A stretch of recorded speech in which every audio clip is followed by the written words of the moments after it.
राहुल शर्मा, आप देख रहे हैं एसपीएन 9 न्यूज। स्वागत है आपका हमारे इस खास प्रोग्राम में। प्रोग्राम की शुरुआत उत्तर प्रदेश के उन्नाव कांड से। उत्तर प्रदेश के उन्नाव में जो घटना घटी है उसको लेकर अब राजनीतिक गलियारों में सुगबुगाहट शुरू हो गई है। राजनीतिक पार्टी के नेता योगी आदित्यनाथ को निशाने पर ले रहे हैं और उत्तर प्रदेश में अब ये गुहार लग रही है कि योगी राज में महिलाएं और बेटियां सुरक्षित नहीं है। क्या है पूरा मामला, मेरे पास जो रिपोर्ट है मैं आपको बताता हूं कि आखिरकार क्या है स्थिति और कैसे उत्तर प्रदेश की सरकार इस पूरे मामले पर अब पूरी तरह से घिर चुकी है। देखिए, आपको बता दूं कि पूरा मामला है, दरअसल जो स्थिति बनी हुई है वो ये है कि उन्नाव के असोहा थाना क्षेत्र के अंतर्गत ग्राम पंचायत पाठकपुर के मचबरे बुबराहू में लगभग दोपहर के 3 बजे होंगे। उस दौरान करीब कुछ युवती हैं, उनके साथ गलत काम किया जाता है। और सबसे बड़ी बात तो देखिए ये है कि जब परिजन उन तीनों लड़कियों को ढूंढने के लिए निकलते हैं तो तीनों लड़कियां कपड़े में बंधी हुई मरणावस्था में पाई गई थी। यानी कि तीनों जो है वो मरणावस्था मरी हुई थी और उनको कपड़े से बांधा गया था।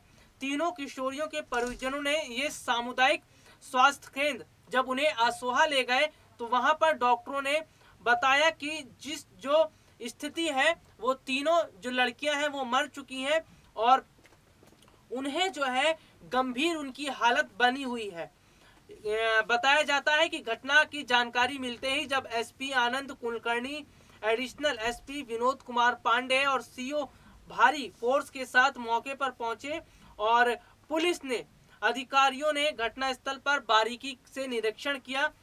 और जो रोशनी है उसके भाई ने बताया कि उसकी जो चचेरी बहनें थी उनके साथ गलत काम किया गया है और उनको एक रंजिश से इनकार किया है। लेकिन इसमें बताया गया है कि समुदाय जो है उसने समुदाय का यहाँ पर नाम सामने आ रहा है। तो ये पूरा मामला है और आपको बता दूं कि इस पूरे मामले पर अब कांग्रेस और समाजवादी पार्टी दोनों ने योगी सरकार को घेर लिया है और कांग्रेस की मांग ये है कि दोषियों के खिलाफ सख्त से सख्त कार्रवाई की जाए और सरकार लगातार जो दावे कर रही है, जो झूठी बातें कर रही है कि महिलाएं योगी राज में सुरक्षित हैं, वो महफूज हैं, तो ये सारी बातें गलत है। तो देखिए, ये पूरा मामला मैंने आपको जानकारी बताई कि आखिरकार क्या हुआ उन्नाव में और ये समुदाय का मामला बन चुका है। और आपको बता दूं कि उत्तर प्रदेश में एक बार फिर योगी सरकार महिलाओं को लेकर घिरती हुई नजर आ रही है।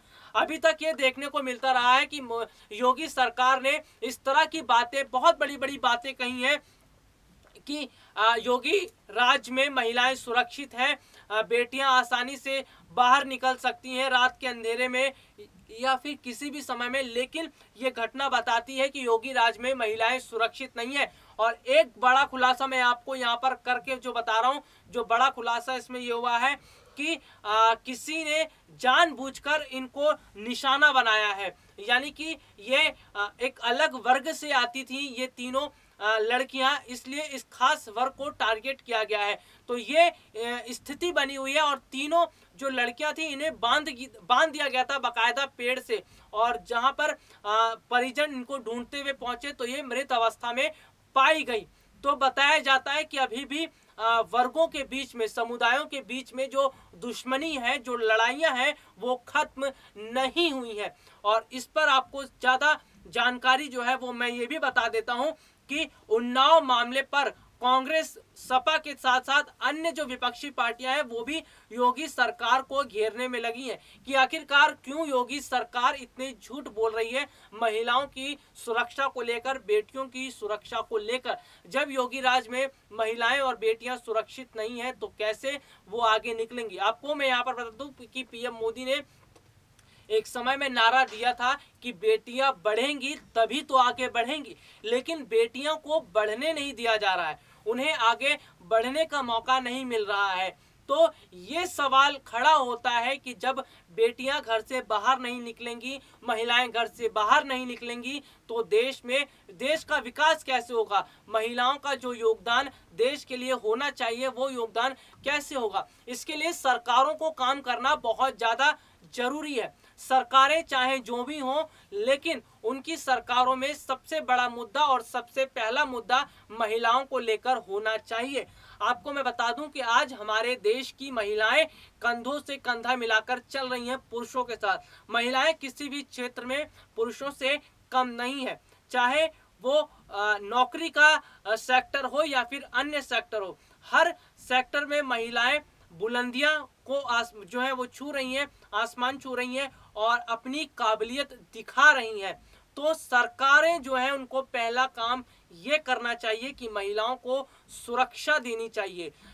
जो बच्चियां हैं, लड़कियां हैं, उन्हें सुरक्षा दी जानी चाहिए, उनके विकास के लिए, उनकी पढ़ाई के लिए, उनकी सेफ्टी के लिए। सरकारों का अगर ध्यान महिलाओं की सुरक्षा पर रहेगा, अगर उन लोगों पर रहेगा जो लोग गलत इरादों से बाहर निकलते हैं और महिलाओं के साथ गलत करते हैं, तो ऐसे लोगों पर जब तक सरकार सख्त नहीं होगी, जब तक उनके खिलाफ बड़ा कदम नहीं उठाएगी सरकार, तब तक ये अपराधी ऐसे ही घूमते रहेंगे। लेकिन यूपी का ये पहला मामला नहीं है। इससे पहले भी उत्तर प्रदेश में महिलाओं के साथ इस तरह की घटनाएं घटी हैं। इस तरह की घटनाएं घटने के बाद सरकारें चुप हो जाती हैं और केवल बयान देकर किनारा कर लेती हैं, लेकिन बयान देने भर से काफी नहीं होता।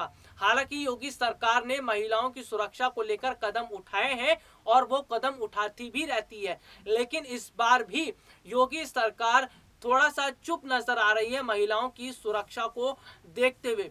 लेकिन आपको बता दूं कि हमारे देश में जो महिलाएं हैं उनको आगे बढ़ाने के लिए सरकारों को पहला काम करना जरूरी है कि सरकारें अगर इस पहले कदम को आगे बढ़ाती हैं तो इससे महिलाओं में एक आत्मविश्वास जगेगा और वो घर से बाहर निकलकर अपनी काबिलियत दिखाएंगी और अपने सपनों को पूरा कर पाएंगी। आपको मैं यहाँ पर बता दूं कि यूपी के उन्नाव में जो कांड हुआ है उसमें जो आरोपी हैं फिलहाल अभी गिरफ्त से बाहर बताए जा रहे हैं। पुलिस छानबीन कर रही है, अपराधियों की तलाश जारी है, लेकिन पुलिस के हाथ अभी कुछ नहीं लगा है। फिलहाल जो स्थिति बनी हुई है वो ये है कि जो लड़कियां हैं उनके परिजन लगातार ये बात कह रहे हैं कि उन्होंने पुलिस को जानकारी दी है, लेकिन पुलिस थोड़ी ढिलाई बरत रही है। पुलिस उस तरह से काम नहीं कर रही है जिस तरह से काम करना चाहिए था। उत्तर प्रदेश के उन्नाव की सबसे बड़ी घटना ये अभी तक की सामने आई है, जिस पर विपक्षी पार्टियों ने मौका देखकर योगी सरकार को घेरना शुरू कर दिया है। आपको मैं यहाँ पर याद दिला दूं कि उत्तर प्रदेश में अगले वर्ष विधानसभा चुनाव भी होने वाले हैं, तो ऐसे में ये बड़े बड़े मुद्दे योगी सरकार के लिए परेशानियों का सबक बन सकते हैं। इससे योगी सरकार की मुश्किलें बढ़ सकती हैं। उत्तर प्रदेश में जो योगी सरकार है उनको अच्छा और बेहतर काम करना बहुत ज़्यादा जरूरी है महिलाओं को लेकर ही। और सबसे बड़ी बात यह है कि प्रोत्साहन जो दिया जाना चाहिए बच्चियों को, महिलाओं को, वो इस समय बहुत ज़्यादा जरूरी है। आज समय बदल गया है, आज महिलाएं घर से बाहर निकल रही हैं और वो अपनी काबिलियत को दिखा भी रही हैं। एक समय वो भी था कि जब महिलाएं घर से बाहर निकलने से कतराती थी, वो डर लगता था उन्हें कि अगर घर से बाहर निकलेंगी तो उनके साथ कुछ गलत ना हो जाए या उनकी इज्जत पर खिलवाड़ ना हो जाए, उनकी इज्जत के साथ खिलवाड़ ना हो जाए। ऐसे जो अपराधी हैं जो महिलाओं की इज्जत के साथ खिलवाड़ करते हैं, जो महिलाओं पर गलत नजर रखते हैं, इनके खिलाफ सरकार को पहले कदम उठाना चाहिए। ऐसे अपराधियों को सख्त से सख्त सजा दी जाने की बहुत ज्यादा जरूरत है, ताकि ऐसा अपराध करने से पहले 10 बार सोचा जाए। मैं आपको दिल्ली की घटना की भी याद दिलवा देता हूं कि दिल्ली में जब घटना घटी थी, एक रात के समय में महिला जो है वो अपने मित्र के साथ बस में थी और उस समय जो हुआ पूरी दिल्ली ने देखा।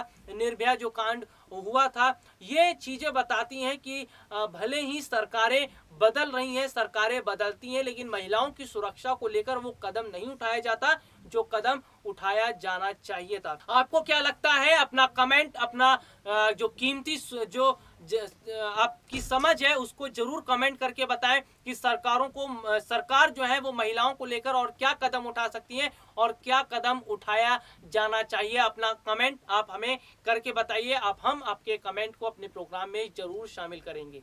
फिलहाल के लिए मुझे आज इजाजत दीजिए। नमस्कार।